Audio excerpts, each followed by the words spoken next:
कभी कभी जिंदगी ऐसे मोड़ पर ले आती है जिसका अंदाजा हमें पहले से नहीं होता।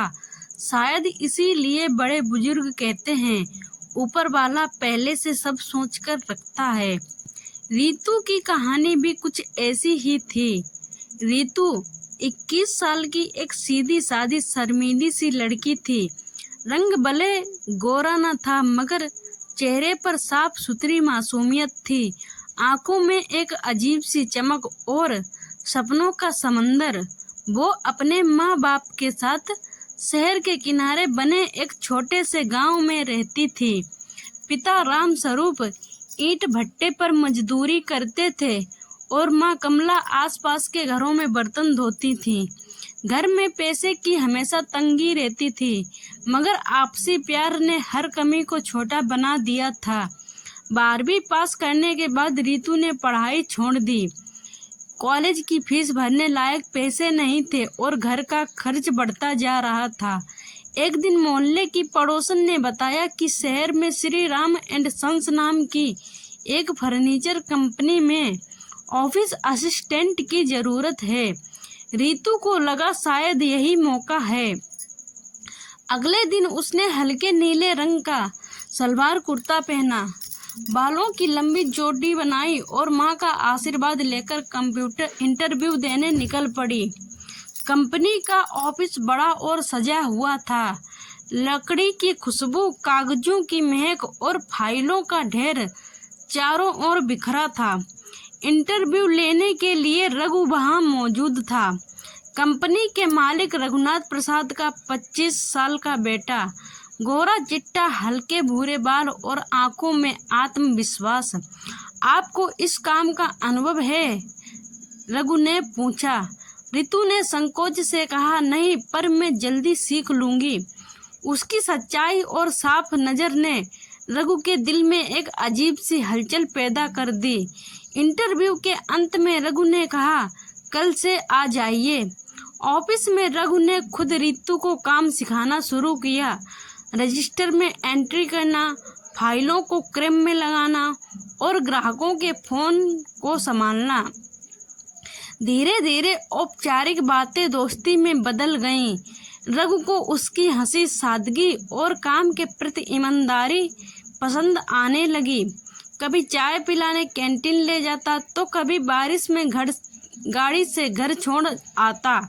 दिन बीतते गए और रघु को एहसास हुआ कि रीतु उसकी सोच से ज्यादा उसके दिल में जगह बना चुकी है। एक दिन उसने अपने दोस्त से कहा, पता नहीं क्यों, लेकिन रीतु से बात करने के बाद दिन अच्छा लगता है। दोस्त ने मजाक में कहा, तो शादी कर लो उससे। रघु हंस तो दिया, लेकिन दिल में यह ख्याल गहराई तक उतर गया। एक शाम ऑफिस का काम खत्म होने के बाद रघु ने हिम्मत जुटाई और रीतु से कहा, रीतु, मैं तुमसे कुछ कहना चाहता हूँ। रीतु ने हैरानी से देखा। जी कहिए। रघु ने सीधी नजर मिलाते हुए कहा, मैं तुमसे शादी करना चाहता हूँ। रीतु का चेहरा लाल हो गया, हाथ कांपने लगे। आप मजाक कर रहे हैं ना? नहीं रीतु, मैं बिल्कुल सच कह रहा हूँ। रीतु चुप रही। कुछ पल बाद धीमे स्वर में बोली, रघु जी, हमारे बीच बहुत फर्क है। आप बड़े घर के हैं, मैं गरीब हूँ। आपके परिवार को ये रिश्ता कभी मंजूर नहीं होगा। रघु ने दृढ़ स्वर में कहा, मुझे फर्क नहीं पड़ता, मैं तुम्हारे साथ रहना चाहता हूँ। रघु ने अपने पिता से रीतु के बारे में बात की। पापा, मैं रीतु से शादी करना चाहता हूँ। रघुनाथ प्रसाद का चेहरा सख्त हो गया। तुम्हारा दिमाग खराब हो गया है क्या? मजदूर की बेटी को बहू बनाओगे? समाज में हमारी नाक कट जाएगी। माँ ने कुछ नहीं कहा, लेकिन उनकी आंखों में चिंता थी। रघु ने लाग समझाने की कोशिश की, लेकिन पिता अड़े रहे। अगर उससे शादी की तो इस घर से नाता तोड़ना पड़ेगा। जब रघु ने ये बात रीतु को बताई तो उसकी आंखों में आंसू आ गए। रघु जी, मैं आपके परिवार को तोड़ने की वजह नहीं बन सकती। अगर आपका घर छोड़ना पड़े तो ये प्यार आपके लिए बोझ बन जाएगा। रघु ने कहा, प्यार बोझ नहीं होता रीतू। लेकिन रीतू ने चुपचाप कंपनी छोड़ दी और पुराने मोहल्ले में लौट गई।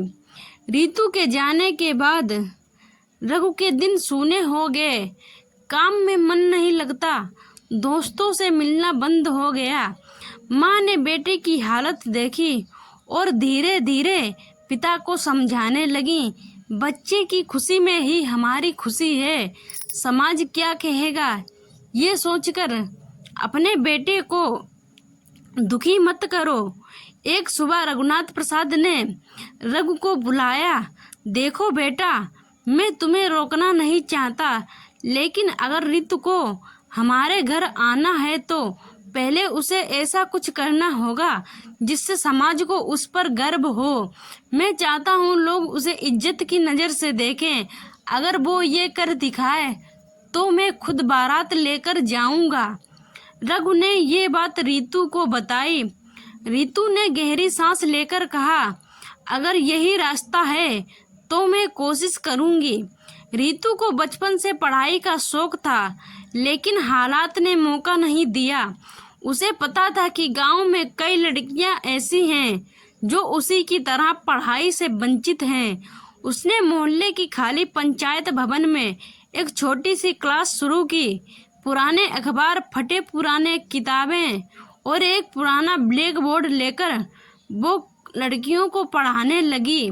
शुरुआत में सिर्फ 3 लड़कियां आईं, लेकिन धीरे धीरे संख्या बढ़ने लगी। रीतू ने सिर्फ पढ़ाई नहीं कराई, बल्कि लड़कियों को सिलाई, कढ़ाई और कंप्यूटर का बेसिक काम भी सिखाया। कुछ महीनों में ही 2 लड़कियों को पास के शहर में नौकरी मिल गई। गांव की औरतें कहने लगीं, ये लड़की तो हमारे बच्चों की किस्मत बदल देगी। करीब 1 साल बाद पंचायत भवन में एक कार्यक्रम रखा गया। गांव के लोग, पंचायत के सदस्य और रघुनाथ प्रसाद सब मौजूद थे। एक एक लड़की मंच पर आकर अपनी कहानी सुनाती रही, कैसे ऋतु ने उनकी जिंदगी बदली। आखिर में पंचायत प्रधान ने कहा, ऐसी बेटी पर हमें गर्व है, ये हमारी बेटियों के लिए मिसाल है। रघुनाथ प्रसाद की आंखों में नमी आ गई। उन्होंने मंच पर जाकर रीतू का हाथ थामा और कहा, आज से ये मेरी बहू है। कुछ ही दिनों में रघु और रीतू की शादी हो गई। शादी सिंपल थी, लेकिन पूरे गांव ने इसे अपना उत्सव बना दिया। रीतू अब भी अपना क्लास चलाती थी और रघुनाथ प्रसाद गर्व से कहते, ये सिर्फ मेरी बहू नहीं, बल्कि पूरे गांव की बेटी है।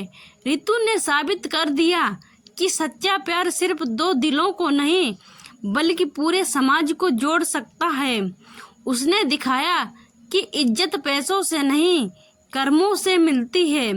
और सबसे बड़ी बात, उसने यह भी साबित किया कि अगर इरादा नेक हो तो किस्मत की डोर भी आपके हाथ में आ जाती है।